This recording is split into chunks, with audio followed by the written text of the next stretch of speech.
বিসমিল্লাহির রহমানির রহিম। আসসালামু আলাইকুম। www.dailynewsstar.com দি ডেইলি নিউজ স্টার ইংরেজি সংবাদপত্রের online news portal NSTV SA Goldar, IPTV, YouTube, S Ali Goldar, WhatsApp, Facebook, M Shahjahan Ali Goldar. শুরুতেই আজ আমাদের এই যে ডেইলি ভিউজের অনুষ্ঠান, দি ডেইলি নিউজ স্টার ইংরেজি সংবাদপত্র, দি ডেইলি ইন্ডাস্ট্রি, দৈনিক ইত্তেফাক। শুরুতেই অনুষ্ঠানটি এডিটিং এবং পরিচালনা করছেন ভার্চুয়াল এডিটর হাফেজ মাওলানা শাহজালাল গোলদার। স্টুডিও হতে অনুষ্ঠানটি ভার্চুয়ালি ক্যামেরার পিছন থেকে পরিচালনা করছেন হাফেজ মাওলানা রিফাত আহমেদ। আমি এম শাহজাহান আলী গোলদার। 1971 সালের রণাঙ্গনের 265 দিনের মুক্তিযোদ্ধা। রণাঙ্গন বনগা বেনাপোল, এখানে যুদ্ধ করতে যেয়ে আমার বাম কানটি শব্দ দূষণে নষ্ট, এখনো নষ্ট। আমাদের এই যে বঙ্গবন্ধু ডিজিটাল স্টুডিও 1991 সাল হতে এবং নিউজ স্টার ভবন, এখান থেকেই আমাদের নিজস্ব ব্যবস্থাপনায় আর কি অনুষ্ঠানগুলো আমরা সরাসরি প্রোগ্রাম ফেসবুকে করি এবং আর কি এই যে অতঃপর ইউটিউবের মাধ্যমে ভিউইং করি আপলোডের জন্য। আমাদের রাষ্ট্রসংঘ নিবন্ধিত এই যে news star online news portal. এইটা কেন দেখাচ্ছি, বাংলাদেশে এখন কোনো এই যে 250 যে নিউজ পোর্টাল দিয়েছিল আর কি, টেলিভিশন, বিটিভি, এরপরে এই যে সংবাদপত্র ভিত্তিক আর কি, অধিকাংশই নবায়ন করতে পারে নাই, অধিকাংশের অফিসটা নাই, আর অধিকাংশ সম্পাদক প্রকাশক নাই। আমাদের এখানটাতে আইসিটি মেনে কেউই অনুষ্ঠানটা করেন না আর কি।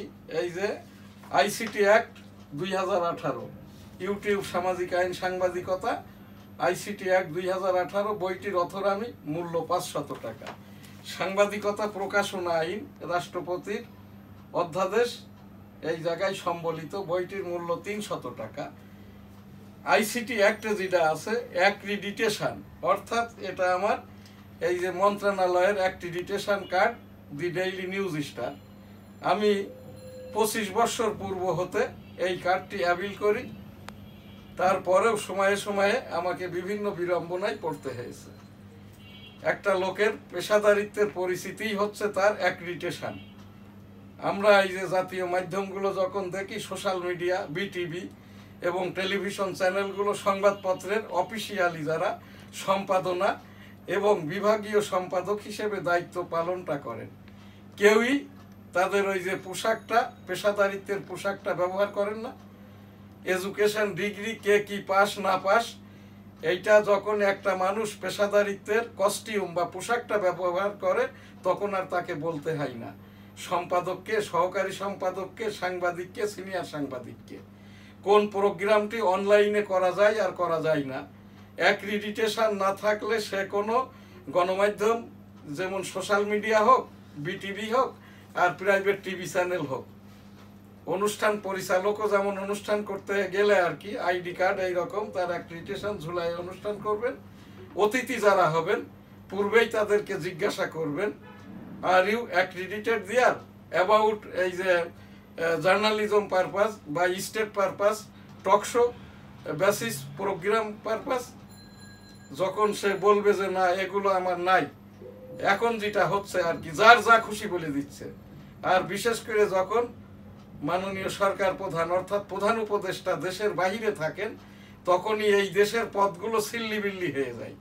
ইতিমধ্যে আর কি ওই যে শফিউর রহমান, এই বাংলাদেশের এনআইডি নাই, আমেরিকাতে যাওয়াও তার বৈধতা নাই, যে পদে তাকে পদায়ন হবে শুনছি আর কি, এই রকম পদে হওয়ার মতো যোগ্যতা, অভিজ্ঞতা, এডুকেশন কোনোটিই তার নাই। দেশপ্রেম তো নাই, ধর্মীয় মূল্যবোধও নাই। এই জায়গার থেকে আমি মাননীয় প্রধান বিচারপতি বরাবর উপদেষ্টা এখানে উপস্থাপন করলাম মাত্র। যে কোনো কমিশনের চেয়ারম্যান বা সদস্য হতে গেলে তার ন্যূনতম এখানকার কোয়ালিটিগত যোগ্যতাটা হচ্ছে কমপক্ষে আর কি এই যে জেলা জজ পদমর্যাদার হতে হয়। এই কোনোটিই মানা হচ্ছে না আর কি। আমি এখান থেকে আমার আবারও সেই উপস্থাপনা আর কি সংবাদপত্রের মালিক, সম্পাদক এবং যারা সংশ্লিষ্ট, যাদের অভিজ্ঞতা নাই আর যে সকল সাংবাদিক আপনাদের অ্যাক্রিডিটেশনটা নাই টক শো পরিচালনা করার মতো, আমি বলছি না যে সবাই মতিউর রহমান হতে হবে আর কি।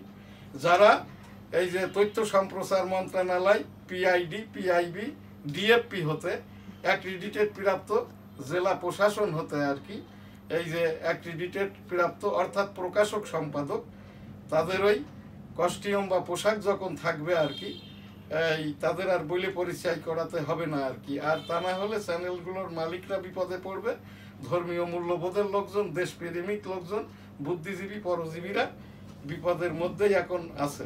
এই আমাদের সেই www.dailynewsstar.com দেশের জেলা উপজেলা ভিত্তিক আমরা শুধুমাত্র আর কি অনলাইন ভিউইং এর জন্য সংবাদদাতা নিয়োগ দিচ্ছি আর কি। এখানটায় আপনারা যোগাযোগ করবেন। Daily views. শিক্ষার্থীদের অসৎ উপায় অবলম্বন বেড়েছে, সহযোগিতায় এক শ্রেণীর শিক্ষক, মানে নকল অবাধে হচ্ছে আর কি। আমি যে কথাটা বলেছিলাম, যারাই নিবন্ধন করেছে এদেরকে সবাইকে পাস নয় 80 নম্বর দিয়ে দিতে হবে। আর তাছাড়া না হলে পরীক্ষা হলে আর কি এই ছেলে পিলে 1-2 মাস 1-2 দিন পড়ে লিখবেটা কি খাতায়, এইটা লিখতেও পারবে না। আর শিক্ষা ব্যবস্থাটা যে জায়গাটায় এখন অবস্থান করছে এই রকম যদি চলমান থাকে 2 বছর পরে এই দেশে আর শিক্ষক পাওয়া যাবে না।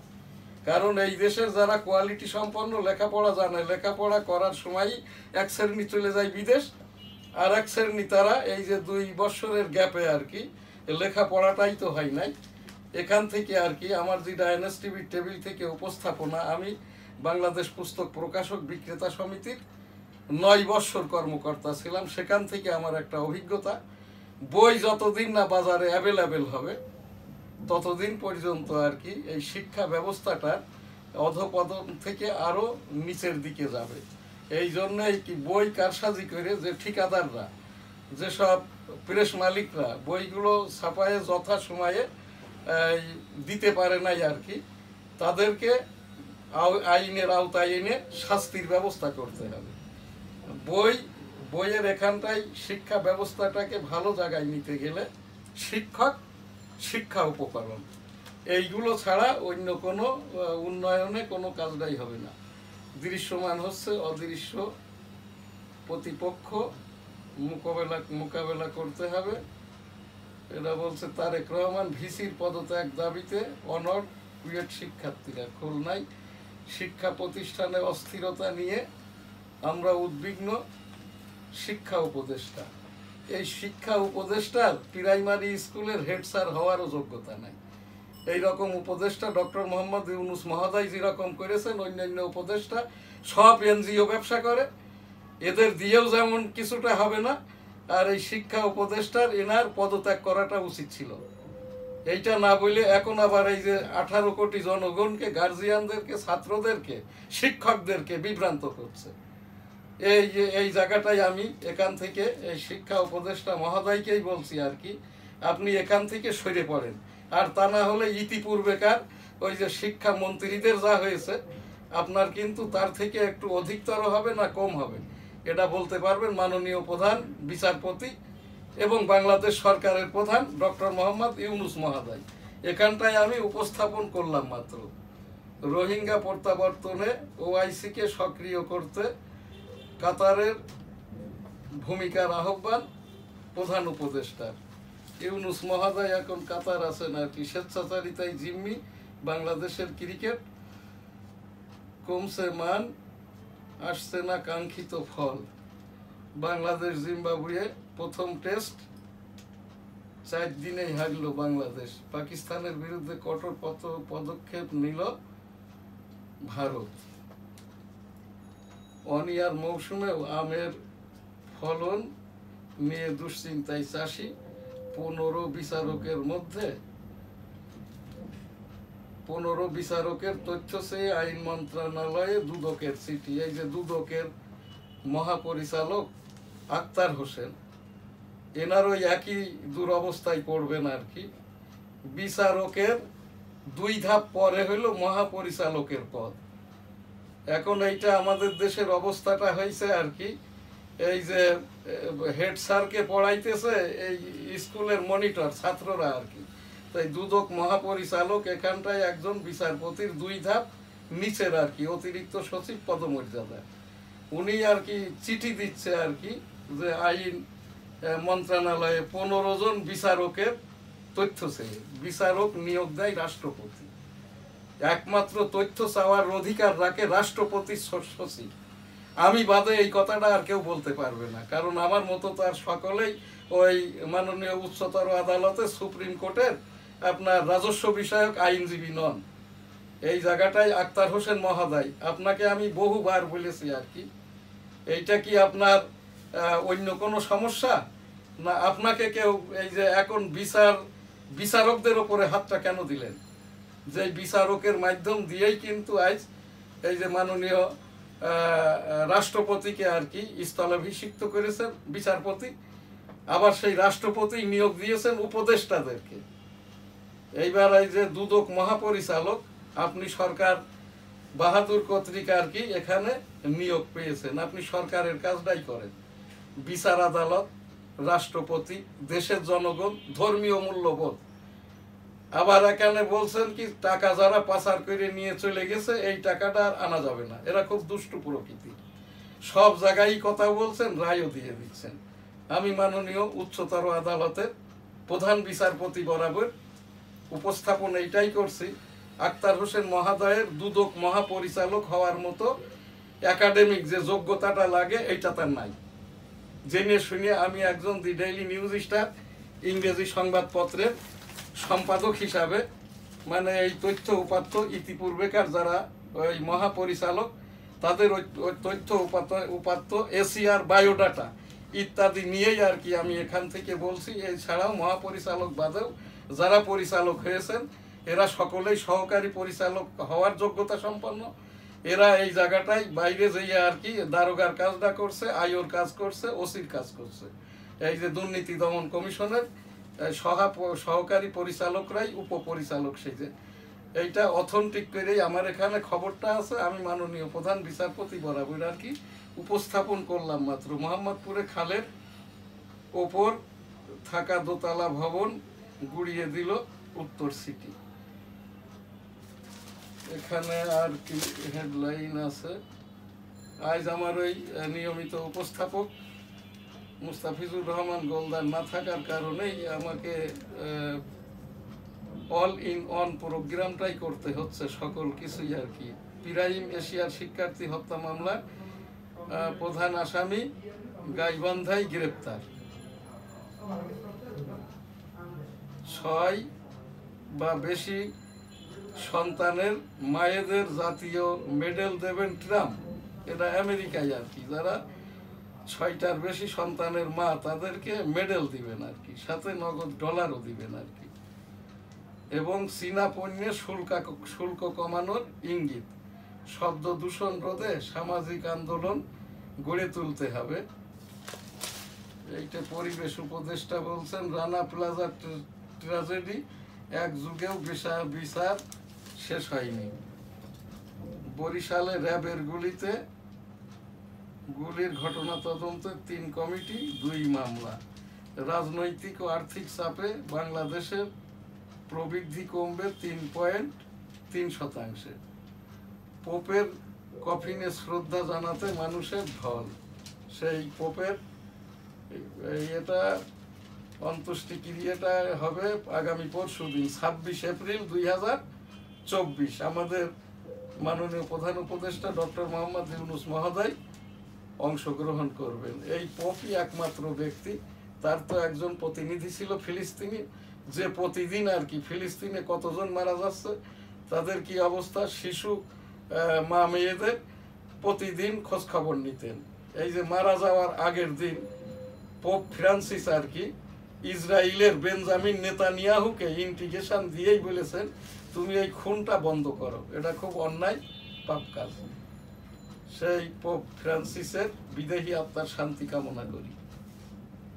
এই জায়গাটাই আমাদের চমক রেখেই বাংলাদেশের চট্টগ্রাম টেস্টের স্কোয়াড ঘোষণা।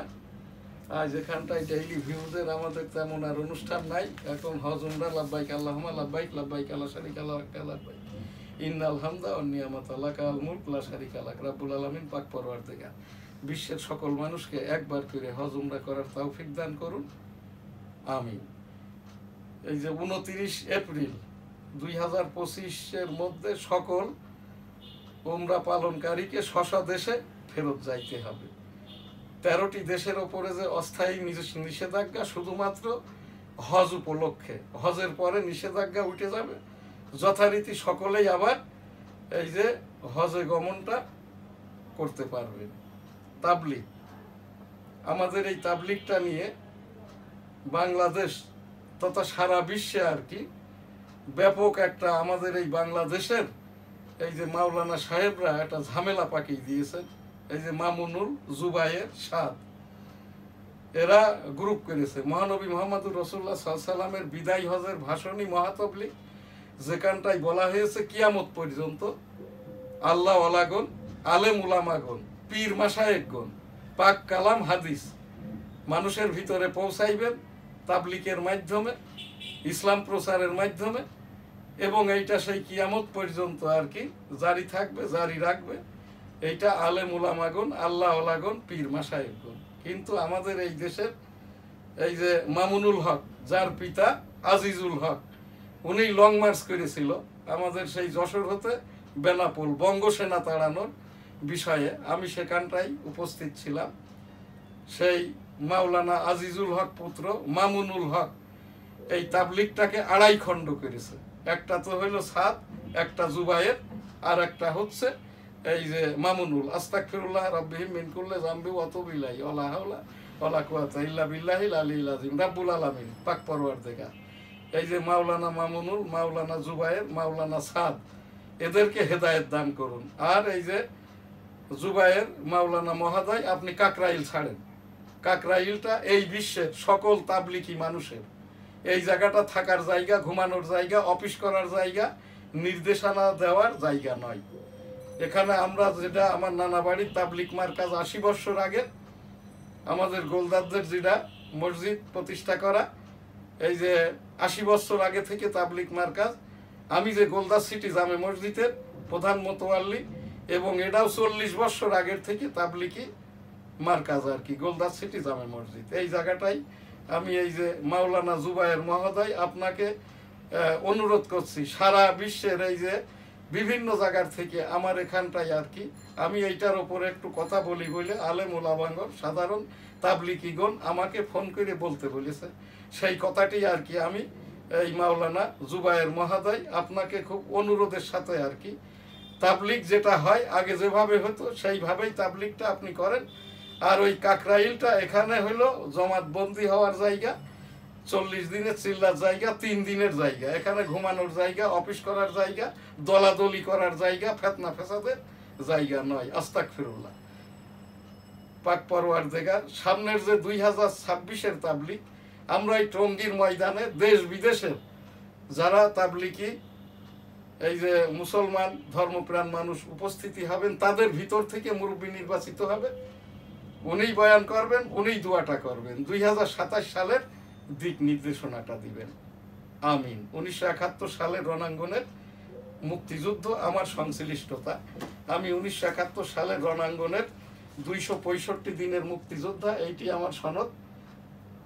এই জায়গাটায় আমি কেন দেখাচ্ছি, আইসিটি মন্ত্রণালয়, আইসিটি অ্যাক্টে যেটা আছে, এই রকম সংশ্লিষ্টতা থাকলে যদি সনদ থাকে, এইটা তো প্রোগ্রামটা শুধু আমরা দেখছি না, দেশ বিদেশের অনেক মানুষ দেখে আর কি। সেই উদ্দেশ্যেই আর কি আমি এই মুক্তিযুদ্ধ বিষয়ক উপস্থাপনা করেছি। মুক্তিযুদ্ধ, মুক্তিযোদ্ধাদের মর্যাদার সেটেলমেন্ট প্রত্যাশা করছি। আবারও আজ সেই উপস্থাপনা আমার এখানে কয় মিনিট গেছে গো? 19-20 মিনিট। আচ্ছা, তাইলে আর সময় আমাদের কম। আমি এখানে এখন আমার পীর সাহেব হুজুর